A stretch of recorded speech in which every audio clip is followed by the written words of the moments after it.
وہ پیونزی خاندان کے تھے اور ان کے نام پیٹر، سوزن، ایڈمنڈ اور لوسی تھے۔ تو بھی یوسٹس بہت خوش ہوا جب معلوم ہوا کہ ایڈمنڈ اور لوسی اس کے گھر آنے والے ہیں۔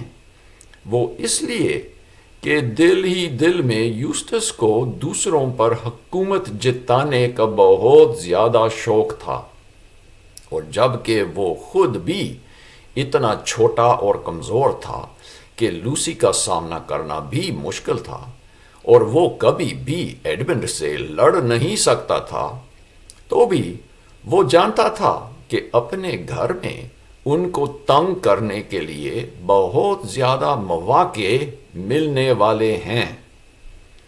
ایڈمنڈ اور لوسی اپنے تایا ہیرولڈ اور تائی البرٹا کے گھر میں رہنا نہیں چاہتے تھے۔ لیجئے یوسٹس، جو مرے ہوئے کیڑے مکوڑوں سے بہت پسند کرتا ہے، لیکن اور کوئی چارہ نہیں تھا۔ ان کے والد صاحب کو امریکہ میں لیکچر دینے کا کام ملا، اور وہ بھی 16 ہفتوں تک، اور امی جان کو اس کے ساتھ جانا ہی جانا تھا، کیونکہ 10 سال سے اس کی کبھی چھٹی نہیں ہوئی۔ پیٹر کو پروفیسر کرک کے گھر میں کسی امتحان کی تیاری کرنا تھا۔ پروفیسر کرک وہی تھا جس کے گھر میں بچوں کی بہت خاص مہم ہوئی تھی جب دوسری عظیم جنگ چل رہی تھی۔ اگر پروفیسر صاحب ابھی بھی اسی گھر میں ہوتا تو یقیناً وہ ایڈمنڈ اور لوسی کو بھی بلاتا، لیکن حالت بگڑنے کی وجہ سے وہ اب غریب ہو گیا تھا، جس کی وجہ سے وہ چھوٹے گھر میں رہتا تھا جہاں ایک ہی کمرہ فالتو تھا۔ تینوں کو ساتھ میں امریکہ لے جانا تو بہت زیادہ مہنگا کھیل تھا، اور اس لیے والدین نے صرف سوزن کو ساتھ میں لے لیا۔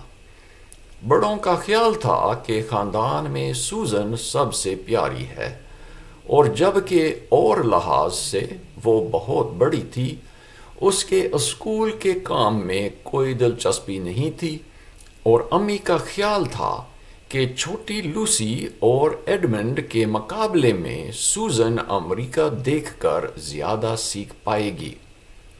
ایڈمنڈ اور لوسی نے کوشش کی کہ سوزن کے لیے برا نہ سوچیں، لیکن تایا اور تائی کے گھر میں گرمی کی چھٹیاں گزارنا بہت زیادہ برا خیال تھا۔ لیکن میرے لیے اور زیادہ برا ہے، ایڈمنڈ نے لوسی کو کہا، کیونکہ آپ کا اپنا کمرہ ہوگا اور مجھے اس گندے یوسٹس کے کمرے میں رہنا پڑے گا۔ یہ کہانی اس وقت شروع ہوتی ہے جب ایڈمنڈ اور لوسی اکیلے ہونے کا مزہ لے رہے تھے۔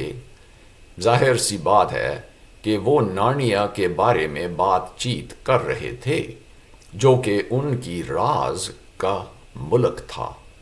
شاید ہم میں سے زیادہ لوگوں کا کوئی ایسا ملک ہے جو فرضی ہے۔ ایڈمنڈ اور لوسی کا بھی تھا، لیکن وہ ہم سے زیادہ خوش قسمت تھے کیونکہ ان کا فرضی ملک سچ میں حقیقی تھا۔ وہ 2 بار وہاں گئے تھے، کسی خواب یا کھیل میں نہیں بلکہ حقیقت میں۔ وہ جادو کے ذریعے وہاں پہنچے، جو کہ وہاں جانے کا واحد طریقہ ہے، اور اس وقت نارنیا میں ہی ان کو بتایا گیا کہ آپ واپس بھی آئیں گے۔ اس لیے آپ سمجھ سکتے ہیں کہ جب بھی موقع مل جاتا وہ نارنیا کے بارے میں بہت زیادہ بات چیت کرتے تھے۔ وہ لوسی کے کمرے میں پلنگ کے کنارے پر بیٹھے ایک تصویر کو دیکھ رہے تھے جو دیوار پر لگی ہوئی تھی۔ اس پورے گھر میں یہ واحد تصویر تھی جس کو وہ پسند کرتے تھے۔ تائی البرٹا اس کو پسند نہیں کرتی تھی، اور اس لیے اس نے اس پچھلے کمرے کی دیوار پر لٹکائی تھی۔ اس نے اس کو پھینک نہیں دی کیونکہ شادی کے موقع پر کسی نے ان کو دی تھی اور وہ اس آدمی کو ناراض نہیں کرنا چاہتی تھی۔ تصویر میں سمندری جہاز تھا اور وہ سیدھا آپ کی طرف آ رہا تھا۔ اس کا اگلا حصہ اژدہا کا سر جیسا بنا ہوا تھا اور اژدہا کا منہ کھلا اور خوش تھا۔ سمندری جہاز کا مستول ایک ہی تھا اور اس پر لٹکا ہوا بادبان خوبصورت گلابی رنگ کا تھا۔ جہاز کے دونوں طرف اژدہا کے پر تھے جن پر سونے کے لکیر بہت اچھے لگتے تھے۔ وہ جہاز ابھی خوبصورت نیلے لہر پر چڑھ کر نیچے اور دیکھنے والے کی طرف اترنے والا تھا۔ جہاز کے گزرنے کی وجہ سے لہر سفید ہو رہی تھی، جس سے معلوم ہوتا تھا کہ وہ تیزی سے چلتی ہوا کے آگے دوڑ رہا تھا۔ جہاز اپنے بائیں طرف تھوڑا سا ہلا ہوا تھا۔ دھوپ کی روشنی اس طرف سے جہاز پر پڑ رہی تھی اور وہاں سمندر میں مختلف رنگ تھے۔ جہاز کی دوسری طرف اس کے چھاؤں میں پانی زیادہ تاریک نظر آتا تھا۔ سوال یہ ہے، ایڈمن نے کہا، کہ آیا نارنیا کے جہاز دیکھ کر ہم زیادہ مایوس ہو جاتے ہیں یا کم، جبکہ ہم وہاں جا نہیں سکتے؟ پھر بھی کچھ نہ کرنے سے دیکھنا بہتر ہے، لوسی نے کہا، اور وہ سچ میں نارنیا والا سمندری جہاز ہے۔ ابھی تک وہ پرانے کھیل میں لگے ہیں، یوسٹس نے دروازے میں داخل ہو کر کہا۔ ظاہر تھا کہ وہ کمرے کے دروازے پر سن رہا تھا۔ پچھلے سال جب وہ پیونزی بچوں کے گھر ٹھہرا تھا اور اس نے ان کو نارنیا کی باتیں کرتے سنا تھا، تب اس نے ان کو تنگ کرنا شروع کیا اور ایسا کرنے میں اس کو بہت مزہ آتا تھا۔ ظاہر سی بات ہے کہ اس کا خیال تھا کہ یہ لوگ فرضی باتیں کر رہے ہیں، اور جب کہ اس خود کو اتنی عقل نہیں تھی کہ اس طرح کی بات فرض کریں، تو اس کو یہ سب کچھ فضول نظر آتا تھا۔ کیا ہم نے آپ کو بلایا تھا؟ ایڈمن نے سختی سے کہا۔ یوسٹس نے اس کو نظر انداز کرتے ہوئے کہا، میں ایک شعر تیار کر رہا ہوں، کچھ اس طرح کا: کچھ ایسے بچے نارنیا کے بارے میں کھیلتے ہوئے کچھ اور زیادہ پاگل ہوتے گئے۔ لیکن اس میں کوئی روانگی نہیں ہے، لوسی نے اعتراض کیا۔ نہیں، وہ اور قسم کا شعر ہے، یوسٹس نے کہا۔ اس سے مت پوچھنا کہ اس کا کیا مطلب ہے، لوسی، ایڈمن نے کہا۔ اس کی پوری چاہت ہے کہ ہم سوال کریں اور وہ اپنی بات جاری رکھیں۔ خاموش رہیں اور شاید وہ چلا جائے گا۔ زیادہ بچے اگر اس طرح کا استقبال ہو تو یا تو چلا جائے گا یا ناراض ہو جائے گا، لیکن یوسٹس نے ایسا نہیں کیا۔ وہ مسکراتے ہوئے ان کو دیکھتا رہا۔ کیا وہ تصویر آپ کو پسند ہے؟ اس نے سوال کیا۔ خدا کے واسطے اس کو تصویروں کے بارے میں شروع ہونے نہ دیں، لوسی، ایڈمن نے جلدی سے کہا۔ لیکن لوسی، جو ہمیشہ سچ بولتی تھی، کہنے لگی، جی ہاں، مجھے بہت پسند ہے۔ وہ کوئی خاص تصویر نہیں ہے، یوسٹس نے کہا۔ آپ باہر جائیں تو نظر نہیں آئے گی، ایڈمن نے کہا۔ آپ کیوں اس کو پسند کرتی ہیں؟ یوسٹس نے لوسی سے کہا۔ پہلی بات یہ، لوسی نے کہا، کہ وہ جہاز سچ میں چلتا نظر آتا ہے اور وہ پانی سچ میں گیلا بھی نظر آتا ہے۔ وہ لہریں بالکل ایسی لگتی ہیں کہ سچ میں اوپر نیچے چل رہی ہیں۔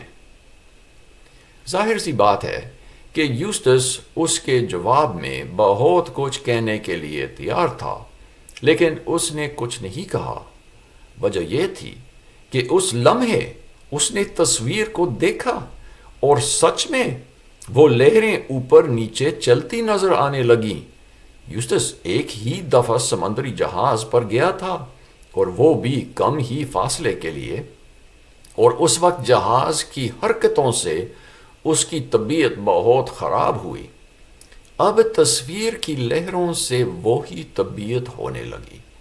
اس کا چہرہ کچھ پیلا ہونے لگا، اور اس نے پھر سے دیکھنے کی کوشش کی، اور پھر تینوں بچے دیکھ رہے تھے، اور ان کا منہ کھلا تھا۔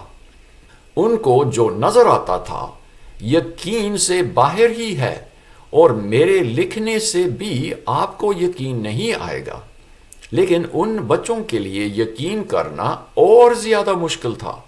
تصویر میں جو کچھ تھا سچ میں متحرک ہو گیا تھا۔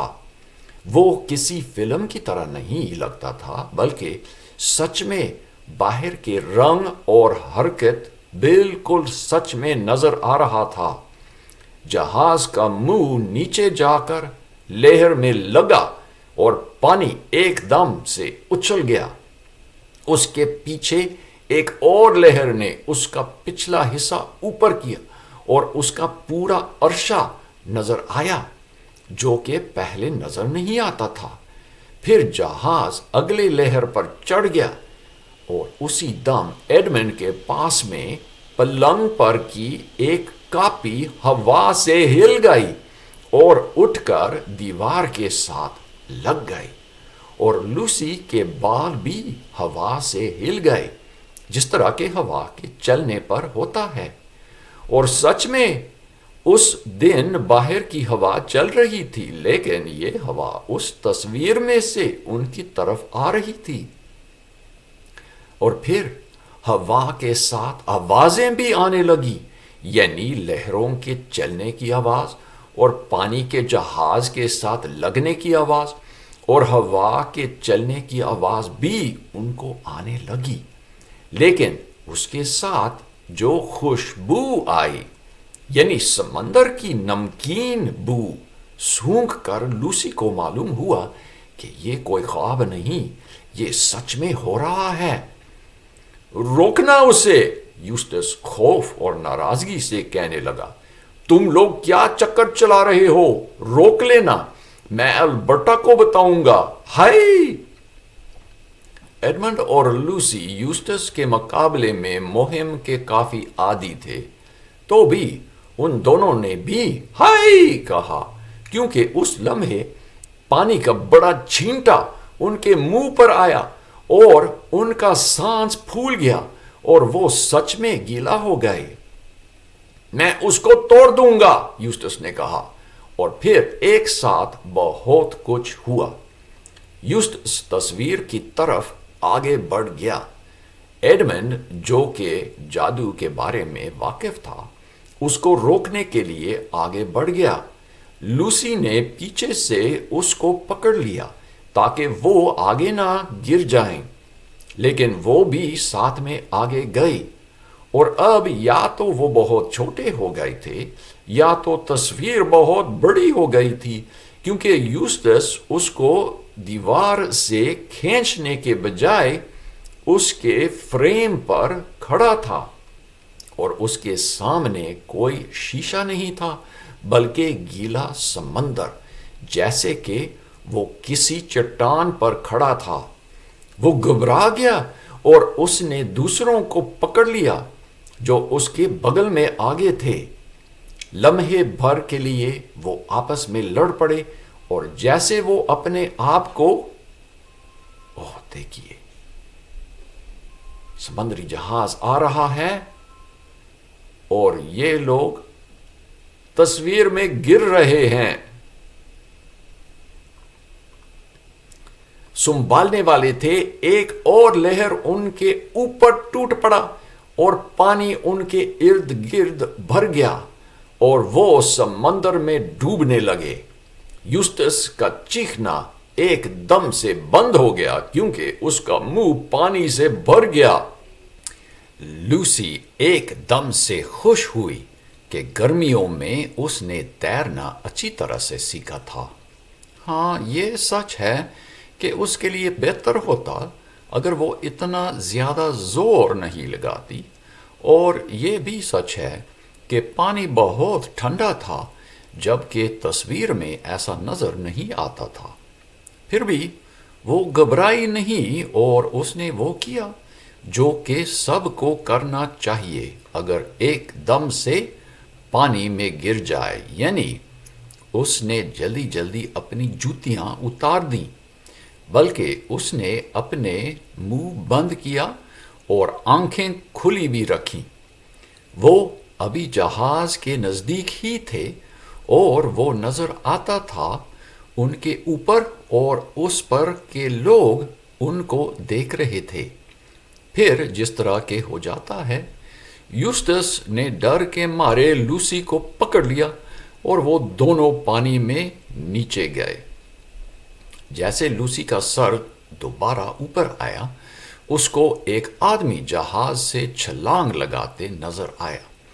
ایڈمنڈ اس کے بغل میں تیر رہا تھا اور اس نے یوسٹس کے بازوؤں کو پکڑا تھا۔ یوسٹس چیخ رہا تھا۔ پھر کوئی اور جو کہ پہچان کا لگا اس کو دوسری طرف سے سنبھالنے لگا۔ جہاز سے چلانے کی آواز آئی، رسیاں پھینک دی گئیں اور بہت سارے لوگ نیچے کی طرف دیکھتے ہوئے نظر آئے۔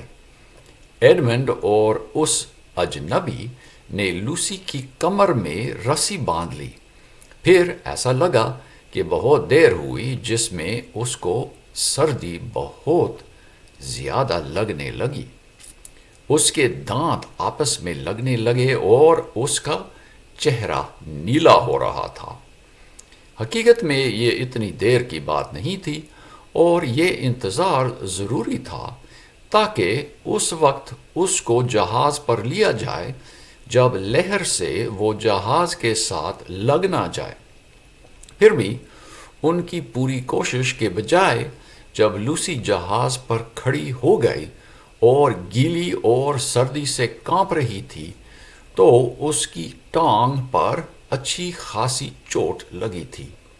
اس کے بعد ایڈمنڈ اوپر لایا گیا اور پھر یوسٹس اور آخر میں وہ اجنبی لڑکا جس کے بال سنہرے تھے اور جو لوسی سے کچھ ہی سال بڑا لگتا تھا۔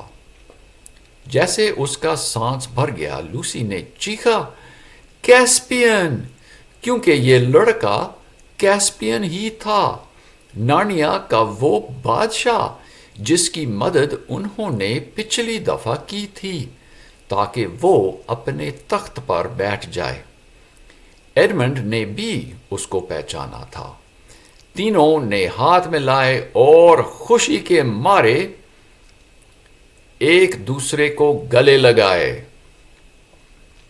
دیکھیے کیا بات!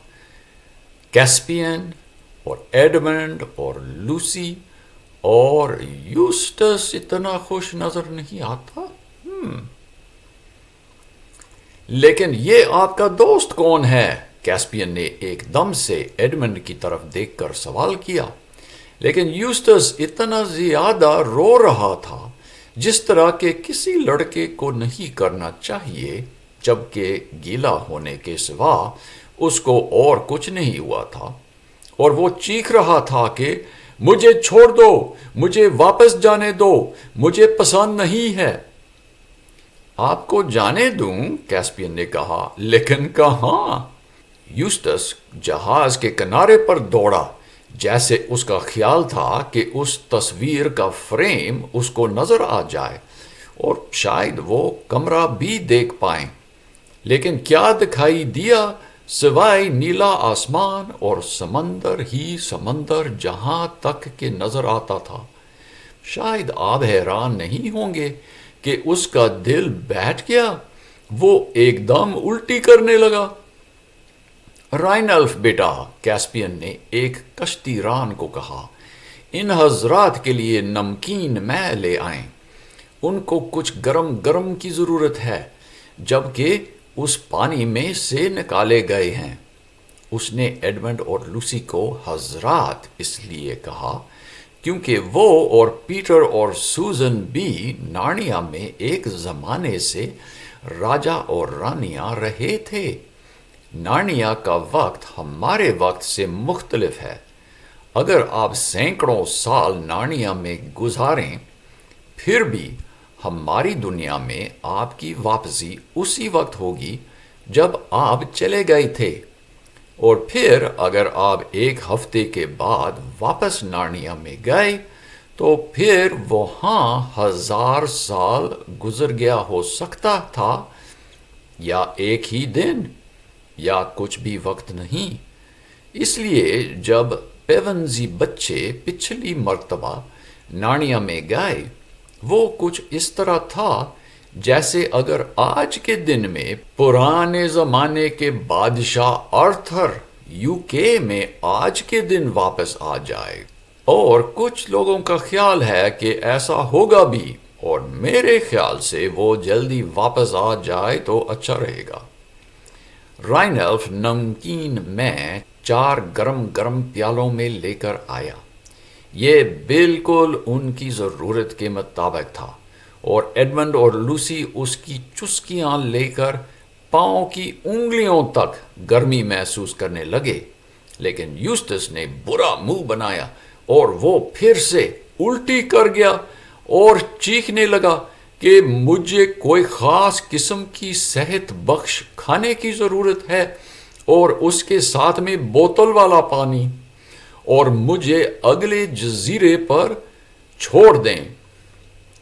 بھائی جی، آپ تو ایک بہت خوشی منانے والے ساتھی لے کر آئے ہیں، کیسپین نے ایڈمنڈ کو سرگوشی میں کہا، لیکن اس سے پہلے کہ وہ جواب دیں، یوسٹس پھر سے چیخنے لگا، ہائے ہائے، وہ کیا ہے؟ اس کو مجھ سے دور کر دیں۔ اور سچ میں اس بار اس کی حیرانگی واجب تھی، کیونکہ کمرے میں سے ایک حیران کن چیز نکل کر ان کی طرف آ رہی تھی۔ آپ اس کو چوہیا کہہ سکتے ہیں کیونکہ وہ چوہیا ہی تھی، لیکن وہ عام چوہیا نہیں تھی، کیونکہ وہ اپنی پچھلی ٹانگوں پر چل کر آ رہی تھی، اور وہ غالباً 2 فٹ لمبی تھی۔ اس کے سر پر ایک باریک تار کا تاج تھا، اور اس میں سرخ پر، دیکھیے، ریپی چیپ سرخ پر لگایا گیا تھا، جبکہ چوہیا کے بال تقریباً کالے تھے۔ یہ بہت اچھا لگتا تھا۔ اس کے دائیں ہاتھ تلوار کے دستے پر تھا، اور تلوار اس کے دوم کی طرح لمبی تھی۔ وہ جیسے نزدیک آ رہی تھی، اس کا چلنا بہت متوازن تھا، اور اس کا طور طریقہ شاہی تھا۔ لوسی اور ایڈمنڈ نے ایک دم سے اس کو پہچانا۔ وہ تھا ریپی چیپ، نارنیا کا سب سے زیادہ مشہور بولنے والا جانور اور چوہیوں کا سربراہ۔ بیرونا کی دوسری جنگ میں اس کی بہت زیادہ عزت ہوئی تھی۔ لوسی چاہتی تھی کہ اس کو پکڑ کر گلے لگائیں جیسے وہ ایک بچہ ہو، لیکن وہ جانتی تھی کہ ایسا کیا نہیں جا سکتا تھا، کیونکہ ریپی چیپ کو بہت زیادہ ٹھوکر لگے گی۔ اس کے بجائے اس نے گھٹنے ٹیک کر اس سے بات کی۔ ریپی چیپ نے بائیں ٹانگ آگے کیا اور گھٹنے ٹیک کر لوسی کا ہاتھ چوم لیا۔ پھر سیدھا ہو کر اس نے اپنے مونچھیں بنائے اور باریک آواز میں کہا، آپ کی خدمت میں رانی جی، اور آپ کی بھی راجا ایڈمنڈ۔ اور یہاں اس نے پھر سے گھٹنا ٹیکا۔ ہماری اس زبردست سفر میں آپ شاہی حضرات کی کمی ہی تھی۔ ہائے، اس کو یہاں سے لے جائیں، یوسٹس کہنے لگا۔ مجھے چوہیوں سے نفرت ہے، اور سرکس والے جانور میری برداشت سے باہر ہیں۔ وہ مضحکہ چیز اور گندے ہیں۔ یوسٹس کو بہت غور سے دیکھنے کے بعد ریپی چیپ نے لوسی کو کہا کہ کیا مجھے ماننا پڑے گا کہ یہ بدتمیز شخص آپ کے مہمان ہیں؟ کیونکہ اگر ایسا نہیں ہے تو اسی لمحے ایڈمنڈ اور لوسی دونوں نے چھینک ماری۔ ہائے، میں کتنا بیوقوف ہوں کہ آپ کو گیلا گیلا یہاں باتوں میں لگایا، کیسپین نے کہا۔ ایک دم سے نیچے آ کر اپنے کپڑے تبدیل کر دیں۔ لوسی، میں آپ کو اپنا کمرہ دوں گا، لیکن عورت والے کپڑے نہ ہونے کی وجہ سے آپ کو میرے کپڑوں میں سے انتظام کرنا پڑے گا۔ ریپی چیپ دوست، راستہ دکھائیں۔ عورت کی مدد کرنے کے سامنے عزت کی بات بھی چھوڑنی پڑتی ہے، کم از کم کچھ دیر کے لیے۔ اور یہاں ریپی چیپ نے غصے کی نظر یوسٹس پر لگائی، لیکن کیسپین نے جلدی جلدی ان کو نیچے لے لیا، اور کچھ ہی وقت میں لوسی پیچھے والے کمرے میں جا رہی تھی۔ وہ کمرہ اس کو ایک دم سے بہت اچھا لگا۔ اس میں 3 کھڑکیاں تھیں جو جہاز کے پیچھے کی طرف تھیں، جہاں پانی گھوم رہا تھا۔ میز کے 3 طرف کشن تھے، اور چھت سے چاندی کی بہت پیاری بتی لٹکی ہوئی تھی جو غالباً بونے کا کام تھا، اور آگے کی دیوار اور دروازے کے اوپر ازلان کی تصویر کندہ تھی۔ لوسی نے یہ سب کچھ لمحے بھر میں دیکھ لیا، اور کیسپین نے ایک الماری کھول کر اپنے لیے کپڑے نکالنا شروع کیا۔ یہ آپ کا کمرہ ہوگا لوسی، میں صرف اپنے لیے کچھ کپڑے نکال کر لے جاؤں گا۔ اور ساتھ ساتھ وہ کپڑے نکالتا گیا۔ پھر میں آپ کو کپڑے تبدیل کرنے کے لیے چھوڑ دوں گا۔ گیلے کپڑے باہر پھینک دیں، اور میں حکم دوں گا کہ وہ کچن میں سکھائے جائیں۔ لوسی بہت جلدی اپنے آپ کو پرسکون محسوس کرنے لگی، اور جہاز کے ہلنے سے اس کو زیادہ تکلیف نہیں ہوئی۔ دیکھیے وہ نفیس کمرہ جہاں لوسی کو ٹھہرنا ہوگا، یہاں کھڑکی، تصویریں، اور پلنگ جو لٹکا ہوا ہے، کیا مزیدار۔ جہاز کے ہلنے سے بھی اس کو کچھ بھی تکلیف نہیں ہوئی، کیونکہ پرانے زمانے میں جب وہ نارنیا میں رانی تھی، اس نے بہت بار سمندری سفر کیا تھا۔ کمرہ چھوٹا ہی تھا، اور ہر طرف لکڑی کی دیوار پر تصویریں تھیں جن میں پرندے اور دیگر جانور اور اژدہا اور بیل بھی تھے۔ سب کچھ بہت صاف ستھرا تھا۔ کیسپین کے کپڑے لوسی کے لیے بڑے تھے، لیکن پھر بھی ٹھیک تھے۔ اس کے جوتے تو بالکل ہی بڑے تھے، لیکن لوسی کو ننگے پاؤں جانے میں کوئی تکلیف نہیں تھی۔ جیسے اس نے خشک کپڑے پہن لیا، اس نے پچھلی کھڑکی سے پانی دیکھا اور لمبی سانس لی۔ اس کو پورا یقین تھا کہ یہ مہم بہت مزہ کی ہونے والی ہے۔ کیا خیال ہے، مزہ آئے گا؟ اگلے چیپٹر میں دیکھیں گے۔ خدا آپ کو خوش رکھے، پھر ملیں گے۔ خدا حافظ۔